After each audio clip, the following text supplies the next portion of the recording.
Ia sadar bahwa semua orang kini tertuju padanya. Han Bin pun tidak memperpanjang debat itu. Ia hanya memalingkan wajahnya dari Brett dan membuka pintu besar di belakangnya. Pintu yang mengarah langsung ke sumber sihir dungeon tengah. Martin terlihat sangat terkejut melihat tempat itu sedekat ini. Ia tidak menyangka bahwa sumber kekuatan dungeon ada begitu dekat dari posisi mereka.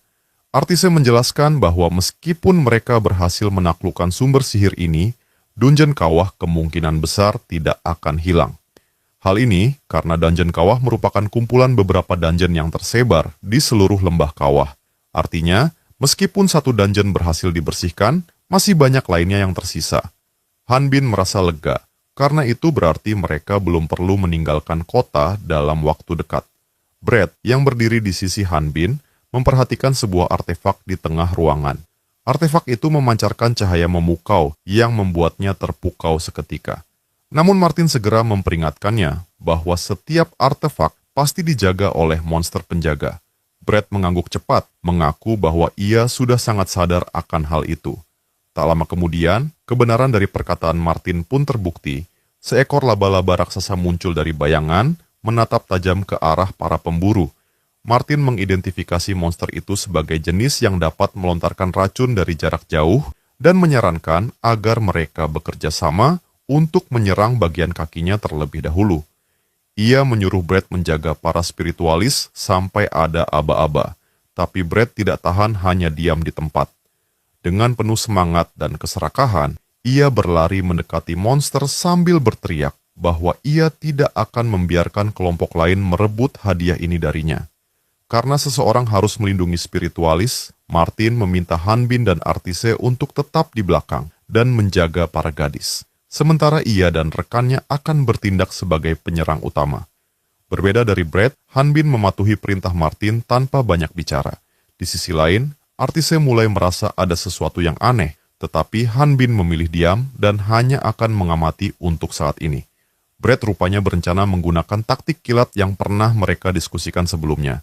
Namun Martin tidak setuju dan mulai kesal dengan sikap temannya yang terlalu gegabah. Brett malah menjadikan situasi ini sebagai ajang permainan, berkata bahwa siapa yang berhasil membunuh monster lebih dulu akan menjadi pemenangnya. Martin mengeluh dalam hati, menganggap ini bukan saatnya mengucapkan hal sebodoh itu. Sementara itu, Foel dan Elia mulai mengeluarkan kekuatan spiritual mereka.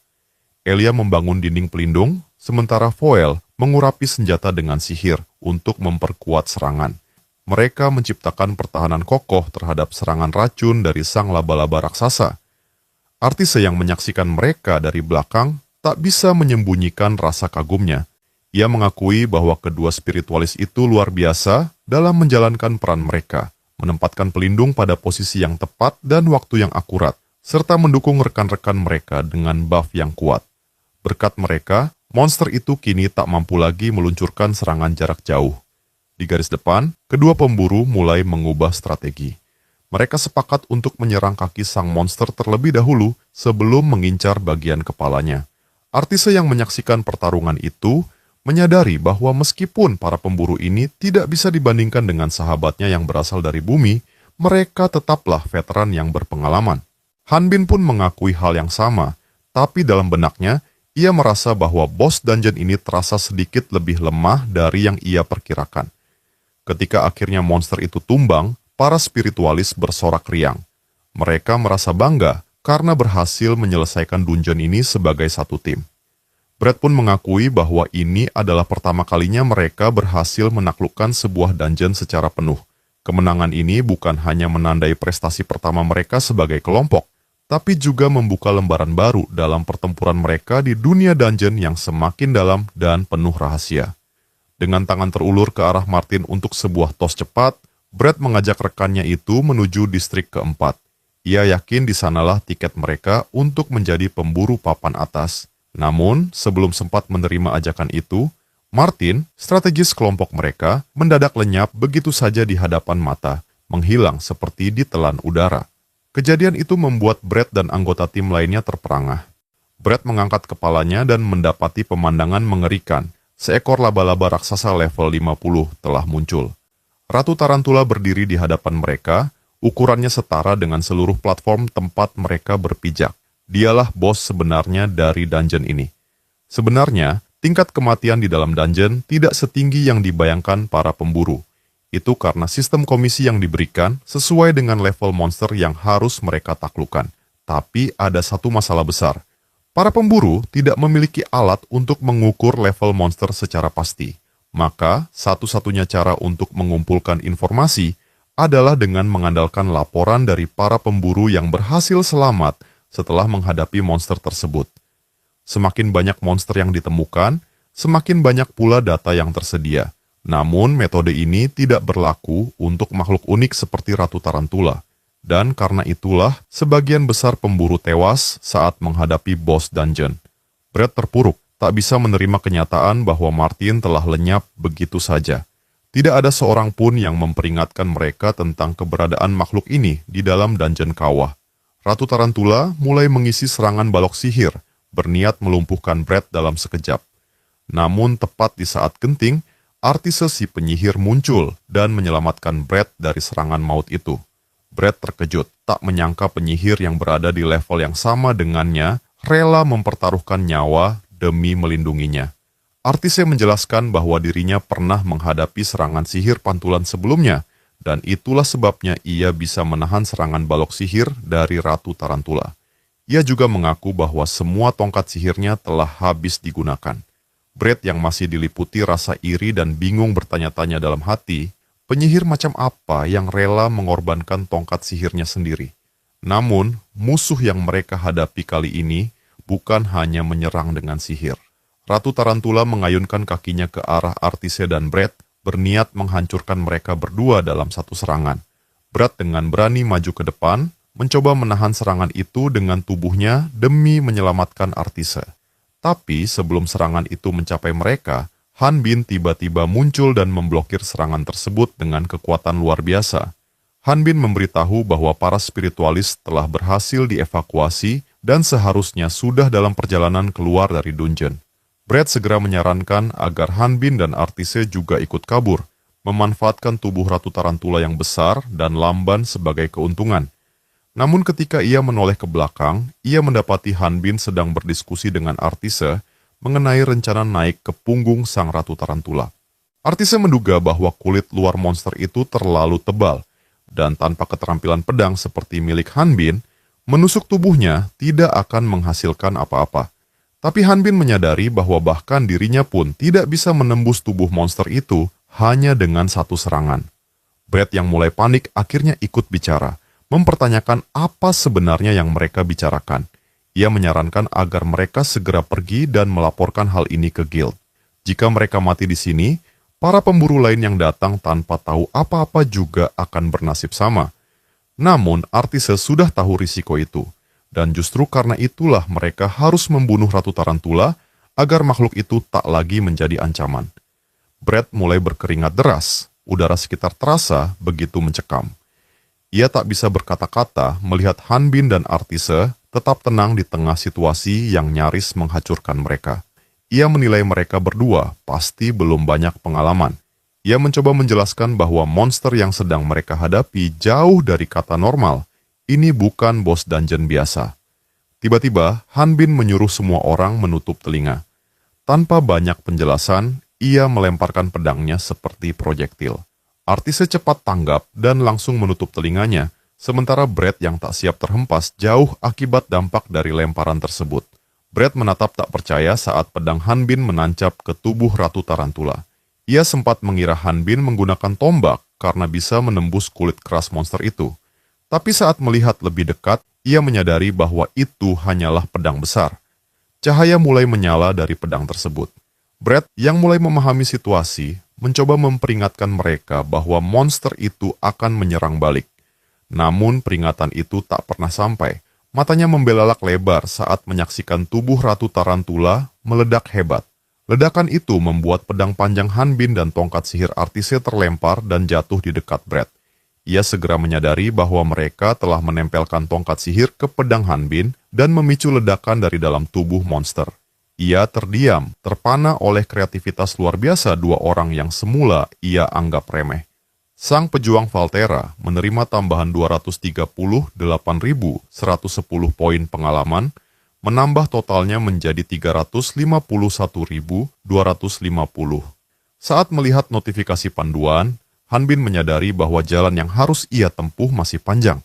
Membunuh ratusan monster sekuat Ratu Tarantula pun tidak akan banyak berpengaruh pada peningkatan levelnya. Meski begitu, Han Bin dengan tegas menyatakan bahwa mereka telah berhasil membersihkan dungeon ini. Dalam perjalanan keluar, mereka menaiki sebuah lift gantung yang melayang menuju pintu keluar. Di sana, Han Bin tampak sedikit kesal melihat Brett yang menangis terseduh. Ia meminta Artise untuk melakukan sesuatu terhadapnya. Artise menjawab bahwa itu hal wajar karena Brett sedang mengalami syok berat. Dengan suara lelah, Brett mengakui bahwa dirinya kehabisan tenaga. Ia menceritakan bahwa saat Martin tewas, tubuhnya sepenuhnya membeku. Ia bahkan tak bisa bereaksi sedikit pun. Ia juga mengakui bahwa ia iri pada Valtera seperti Han Bin karena bangsa Valtera sudah kuat sejak lahir. Artise mencoba menjelaskan bahwa Han Bin juga pernah menjalani kehidupan yang keras. Namun Han Bin menghentikan Artise dan memilih berbicara langsung. Ia memanggil Brett dengan sebutan si penombak dan menegurnya agar berhenti mengeluh soal ketidakadilan dunia. Bukankah sudah jelas, jika ingin bertahan hidup, maka seseorang harus berusaha sekuat tenaga, dan jika keberuntungan berpihak, maka kau akan tetap hidup dan menjadi lebih kuat. Itulah yang terjadi padanya. Menurut Han Bin, keberuntungan jugalah yang membuat Brett bisa bertemu mereka dan tetap selamat. Jika tidak, ia sudah menjadi mayat sejak lama. Brett yang dipenuhi emosi pun meledak. Ia mengakui bahwa Han Bin benar, kalau bukan karena dia, ia pasti sudah mati juga. Tapi bagaimana dengan Martin? Apakah Han Bin juga bermaksud mengatakan bahwa Martin hanya sial sehingga dia mati? Saat itulah lift gantung mereka mencapai tujuan. Di sana, Brett tertegun ketika melihat Martin ternyata masih hidup, berdiri bersama para spiritualis yang telah diselamatkan lebih dulu. Rekan-rekan Martin yang marah karena melihat Brett bersikap tidak sopan kepada penyelamat mereka, langsung menghajarnya tanpa ragu. Han Bin tersenyum kecut, baru teringat kalau mereka lupa memberitahu Brett bahwa Martin juga selamat. Martin akhirnya menjelaskan, Han Bin berhasil menangkapnya tepat saat ia terlempar, lalu memeluknya dan menahan benturan keras saat mereka membentur dinding. Itulah sebabnya ia masih hidup. Brett yang masih tak percaya bertanya, apakah hal seperti itu mungkin? Tapi Martin menjawab bahwa kemungkinan bukanlah hal penting. Yang penting, dia masih hidup. Sadar telah melewati batas, Brett akhirnya meminta maaf dengan tulus. Seluruh kelompok pun menyampaikan rasa terima kasih mereka yang terdalam. Han Bin menerima ucapan itu dengan ringan, lalu bersiap untuk pergi. Martin mulai mengomel kepada Brett karena sudah membuat marah penyelamat mereka. Namun Brett hanya bisa terdiam, tidak tahu harus berbuat apa. Saat itu, Artise menghampirinya dan memberitahu bahwa mereka memiliki penawaran khusus. Ia menjelaskan bahwa mereka mendapatkan sebuah artefak dari Dungeon Carter, namun tidak bisa menggunakannya. Rencananya, mereka ingin menjualnya, tapi karena rekannya menyarankan untuk menawarkannya kepada Brett lebih dulu, mereka ingin tahu apakah ia tertarik. Artise menambahkan bahwa mereka bersedia menjualnya setengah harga, karena dengan membelinya, Brett telah membantu mereka tanpa perlu repot mencari pembeli. Brett yang masih terkejut bertanya, mengapa Han Bin mau memberinya senjata mahal seperti itu. Artise hanya tersenyum dan menjawab, lagi-lagi karena keberuntungan. Brett dan timnya langsung semangat. Akhirnya mereka memiliki artefak pertama mereka, dan tak sabar ingin tahu kemampuan seperti apa yang dimilikinya. Han Bin, yang sejak awal terlihat dingin dan galak, kini tersenyum lebar. Dalam hati ia merasa alangkah menyedihkannya jika para pemburu yang telah mereka selamatkan justru mati setelah itu. Selain itu, Han Bin juga memang tak bisa menggunakan artefak itu karena ada batasan level. Sambil mengingat kembali seluruh kejadian hari itu, Han Bin tidak menyadari bahwa di kejauhan, seorang kusir dan pria misterius sedang mengamati mereka. Pria itu tampaknya berharap bahwa kelompok pemburu ini bersedia diajak bekerja sama. Sementara itu, para pemburu meminta Artise agar menyampaikan rasa terima kasih mereka kepada sang Valtera. Dari luar, Han Bin mendengarnya dan merasa puas. Ia telah melakukan pekerjaan yang baik dan reputasinya pun meningkat. Ia merasa telah membunuh 2 burung dengan 1 batu, membasmi monster, dan membangun reputasi. Tujuannya kini jelas, yaitu menjadi cukup terkenal untuk menarik perhatian para dewi. Ia ingin mendapatkan kepercayaan mereka dan menaikkan level kontribusinya. Jika waktunya tiba, ia akan bergabung dengan mereka dan melaksanakan tujuan utama, balas dendam terhadap dewa iblis. Dan ketika Artise berpaling, pria misterius dari kereta mulai mendekatinya. Pria misterius itu mengajak Artise naik ke atas kereta, sementara Hanbin mengira bahwa rekannya sudah lebih dulu pergi. Namun sesaat setelah Artise naik, kereta langsung melaju tanpa peringatan. Artise yang bingung bertanya mengapa kereta berjalan, ia hanya menaikinya karena pria itu bilang ingin bicara. Pria itu dengan tenang menjawab bahwa ia juga tak menyangka akan semudah ini membawa Artise, membuat sang penyihir mulai curiga dan bertanya siapa sebenarnya dia. Artise kini dalam posisi sulit. Semua tongkat sihirnya, termasuk cadangan, telah habis terpakai. Ia menjadi ceroboh karena menganggap ini hanyalah kota padat biasa. Pria itu memujinya karena tak mengeluarkan tongkatnya, lalu menyebut bahwa wajah Artise mengingatkannya pada seseorang, kakak perempuannya, Adora Bannister. Artise terkejut mendengar nama itu. Pria itu melanjutkan, ia tahu tentang Adora, meski informasi soal dirinya sangat terbatas.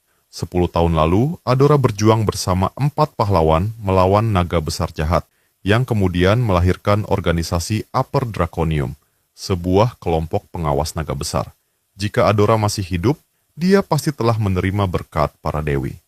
Artise segera memotong pembicaraan dan meminta pria itu berhenti membicarakan kakaknya untuk sekedar menarik perhatiannya.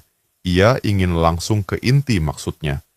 Pria itu meminta maaf dan menjelaskan bahwa ia hanya merasa prihatin setelah mendengar kabar bahwa kepala keluarga Bannister saat ini hidup menyendiri selama 10 tahun setelah kematian Adora. Namun, melihat seseorang dari Rastis sepertinya membuatnya sedikit tenang. Artise semakin bingung, tidak mengerti apa yang sebenarnya dimaksud pria itu. Tanpa menunggu respons lebih lanjut, pria itu tiba-tiba berkata bahwa mereka sudah sampai. Ia menunjukkan bahwa tempat ini hampir tidak berpenghuni dan mengajak Artise masuk untuk membahas lebih lanjut. Namun, sebelum melangkah lebih jauh, Artise mengintip keluar dan menyadari sesuatu, mereka ternyata sudah tiba di rumahnya sendiri. Ekspresi pria misterius berubah. Jelas sekali bahwa ini bukan lokasi yang ia pilih. Ia menoleh tajam ke arah kusir, bersiap memakinya, namun dikejutkan oleh pemandangan Hanbin yang berdiri di samping si kusir yang kini tak sadarkan diri. Dengan santai, Hanbin menjelaskan bahwa sang kusir membawa mereka ke arah yang salah, jadi ia pikir tak ada salahnya memberikan sedikit istirahat. Artise mengakui bahwa stalker seperti ini benar-benar di luar dugaan. Pria itu mencoba menjelaskan bahwa mereka salah paham, namun tetap saja ditahan. Hanbin memeriksa sebuah lambang misterius yang dibawa pria itu. Artise merasakan energi suci samar yang berasal dari lambang tersebut. Energi milik Altia, Dewi Cahaya. Ia pun menyimpulkan bahwa lambang itu asli. Hanbin dan Artise segera menyadari bahwa pria di hadapan mereka adalah seorang pendeta dari Pendeta Cahaya. Pria itu memperkenalkan dirinya sebagai Emil Otto, seorang pendeta tinggi level 45 yang menganut kepercayaan Altia. Artise yang merasa bersalah meminta maaf bahwa dibawa paksa ke tempatnya sendiri adalah hal yang tak pernah ia bayangkan. Emil pun menjernihkan situasi. Ia tidak berniat menculik, hanya ingin berbicara dengan Artise secara diam-diam. Ia mengerti kenapa Artise bertindak seperti itu, tapi ia tak bisa memaafkan teman liar Artise yang langsung menggunakan kekerasan sebelum mendengarkan penjelasannya. Ia menuntut agar sang Valtera berbicara. Sebagai respons, Hanbin malah menggunakan sebuah kemampuan spesial untuk berpura-pura menjadi orang asing dan berbicara dalam bahasa Valtera. Namun, usaha itu tetap gagal meyakinkan Emil. Artise terheran mengapa Pendeta Cahaya justru mencari dirinya, bukan Hanbin sang pejuang Valtera. Ia bertanya, apakah kedatangan Emil dilakukan secara rahasia dan apakah ini berarti sebuah misi rahasia? Emil tersenyum dan memuji ketajaman Artise. Dalam hati, ia meremehkan Artise yang muda, dan tampak kurang pengalaman sebagai kepala keluarga pemburu naga. Namun, ia harus mengakui bahwa mungkin ia keliru. Terbukti, Artise bahkan mampu memimpin Valtera yang liar dan buas. Ia hampir tak percaya bahwa penyihir yang kini berdiri di hadapannya ini baru berumur 17 tahun dalam wujud manusianya. Emil akhirnya menegaskan bahwa ia akan mempercayai Artise sepenuhnya dan secara resmi meminta kerjasama darinya dengan Pendeta Cahaya. Emil meminta mereka untuk memperhatikan baik-baik informasi yang akan segera ia ungkapkan karena semuanya bersifat rahasia tingkat tinggi. Dengan nada serius, Emil menjelaskan bahwa ia tengah menyelidiki seorang pria bernama Alejandro yang diyakini bersembunyi di antara desa-desa pengungsi yang mengelilingi lembah kawah. Ia pun memperlihatkan foto pria mencurigakan itu, namun baik Han Bin maupun Artise tak mengenalinya. Artise sempat bertanya-tanya, apakah pria dalam foto itu sedang menjalankan organisasi kriminal dan menjadikan desa pengungsi sebagai markasnya. Namun Emil hanya menggeleng pelan dan mengatakan bahwa kalau saja sesederhana itu, semuanya akan jauh lebih mudah. Ia pun mulai menjelaskan tentang latar belakang desa-desa pengungsi tersebut. Para pengungsi awalnya bukanlah warga kota ini. Namun, semenjak kemunculan dungeon kawah dan gelombang masuk para pemburu, para pengungsi terpaksa hidup di luar tembok kota karena pajak tempat tinggal yang melonjak tajam akibat kebijakan sang penguasa wilayah. Sebuah kilas balik pun muncul. Seorang kepala keluarga baru saja kembali dari kota dengan membawa roti dan mentega. Ia disambut hangat oleh istri dan putrinya. Sang istri bertanya tentang perjalanannya ke kota, sementara putrinya penasaran berapa banyak yang berhasil ia jual. Pria itu menjawab dengan lesu bahwa ia tidak mendapat banyak dan menyalahkan penampilannya yang tidak menarik. Istrinya mencoba menenangkan, mengatakan bahwa semua akan membaik seiring waktu, karena ini baru awal baginya. Pria itu mengungkapkan bahwa sambil berjualan, ia juga mencari seseorang bernama Han Bin, orang yang pernah menolongnya di kota. Sang istri penasaran apakah ia berhasil menemukan pria itu. Ia mengangguk perlahan dan mengatakan bahwa ia sempat melihat seseorang yang mirip ketika sedang mengambil misi penaklukan monster. Orang itu tak lain adalah Valtera yang terkenal. Sang istri pun berharap, andai saja pendekar Valtera itu mau datang ke desa mereka suatu hari nanti. Namun kebersamaan hangat itu seketika berubah menjadi teror saat Joseph, seorang kenalan mereka, datang berteriak panik tentang keberadaan monster. Sang ayah langsung memerintahkan istrinya untuk lari ke tengah desa, membawa putri mereka. Ia sendiri berlari menghampiri Joseph, bertanya apa yang terjadi. Namun sebelum Joseph sempat menjelaskan lebih lanjut tentang monster mirip katak yang ia lihat, makhluk mengerikan itu muncul dari kegelapan dan menelannya bulat-bulat. Kepanikan menyebar di seluruh desa, warga berhamburan menyelamatkan diri. Monster itu seharusnya makhluk nokturnal, tak seharusnya berkeliaran di siang hari. Saat sang ayah bersiap menghadapi monster itu, sang istri datang dengan wajah ketakutan. Putri mereka tidak ada di rumah. Sang ayah menduga anak mereka pasti bersembunyi di dalam rumah, dan segera menyuruh istrinya mencarinya. Tak lama, seorang pria lain muncul membawa busur panah. Ia adalah teman Joseph, dan juga mengenal keluarga ini. Ia memberitahu bahwa Joseph nekat masuk ke sarang monster, berkata bahwa ia akan berburu satu ekor, meski sebelumnya sang ayah sudah melarang dan memintanya menunggu, karena ia ingin melaporkan keberadaan monster itu ke serikat. Namun Joseph tidak sabar dan akhirnya tewas ditelan. Berdasarkan ukuran dan kekuatan monster itu, sang pemanah menyimpulkan, tak ada pemburu yang mau menerima misi seperti ini dengan bayaran kecil. Ini bukan kali pertama mereka meminta bantuan, dan mereka tahu tak akan ada bala bantuan datang. Di tengah kekacauan itu, tiba-tiba putri mereka muncul di ambang pintu rumah, membuat sang ayah terpaku antara rasa lega dan teror. Seorang manusia biasa yang bukan pemburu, meski berlatih sekuat apapun, tetap tak akan bisa melewati level 10. Monster seperti itu, yang dengan mudah dibunuh oleh para pemburu, adalah ketakutan terbesar bagi orang biasa, lebih dari gempa bumi ataupun badai. Di tempat lain, Emil menegaskan bahwa organisasi tempatnya berasal tidak memiliki wewenang untuk ikut campur dalam pengelolaan wilayah. Oleh karena itu, Satu-satunya jalan adalah bekerja sama dengan para pemburu demi membantu mereka yang membutuhkan. Sebagai imbalannya, mereka akan meningkatkan tingkat kontribusi para pemburu, sehingga peluang mereka bertemu dengan para dewi pun akan meningkat. Artise langsung menyatakan keinginannya untuk membantu dan siap mulai kapan saja. Namun Han Bin langsung memotong pembicaraan dan menolak tawaran Emil dengan tegas. Ia menuding Emil hanya menyusun kata-kata agar terdengar seolah penuh keadilan. Han Bin dengan dingin berkata, jika semua yang Emil katakan benar, maka tidak akan ada alasan baginya untuk mencari seorang pemburu naga. Emil tersenyum tipis, mengakui bahwa Valtera benar, lalu mengungkapkan tujuan sebenarnya dari misi ini. Mereka sedang mencari markas Alejandro yang diduga berada di sarang naga. Mendengar hal itu, Artise langsung terpancing emosi. Ia menyebut itu sebagai hal yang mustahil dan bersikeras bahwa tempat seperti itu seharusnya dihancurkan. Bahkan, jika satu sarang naga masih ada, masalah ini bukanlah sesuatu yang bisa ditangani oleh para pemburu. Ini adalah urusan besar yang seharusnya ditangani oleh Ordo atau persaudaraan suci sendiri, bukan oleh mereka.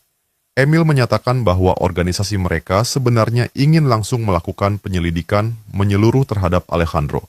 Namun sejauh ini, mereka tidak menemukan satupun kesalahan nyata pada pria itu. Segala tindakannya, sejauh yang terpantau, tidak mengarah pada kejahatan sedikit pun. Justru sebaliknya, para pengungsi malah menganggapnya sebagai pahlawan. Kilas balik pun kembali muncul, menunjukkan bagaimana putri kecil dari kepala keluarga desa diselamatkan oleh Eli dan Evir. Eli mengatakan kepada sang ayah bahwa mereka datang dari sarang naga dan dikirim langsung oleh Alejandro. Cerita pun mundur lebih jauh ke masa lalu, memperlihatkan momen ketika Eli ditugaskan untuk membantu kota pengungsi bersama Evir. Bagi Alejandro, ini hanyalah bentuk bantuan kecil bagi para pengungsi yang tak berdaya. Ia meminta Eli serta Hendy, anggota tim dukungan pengungsi, untuk membasmi monster-monster yang berkeliaran di sekitar desa. Urusan lainnya, ia percayakan sepenuhnya kepada Hendy. Dengan penuh keyakinan, Hendy berjanji akan menjalankan tugasnya dengan sungguh-sungguh dan bahkan mengucapkan terima kasih karena telah diberi kesempatan sebesar ini. Namun, di balik semangat itu, Eli tak bisa menyembunyikan kekesalannya. Ia mempertanyakan keputusan Alejandro yang mengirimkan tim pengungsi untuk mendukung misi mereka. Apa sebenarnya yang sedang direncanakan lelaki itu? Dalam pertemuan selanjutnya, Alejandro meminta Hendy untuk mengawasi aktivitas Wyvern karena makhluk itu pernah mencoba melarikan diri.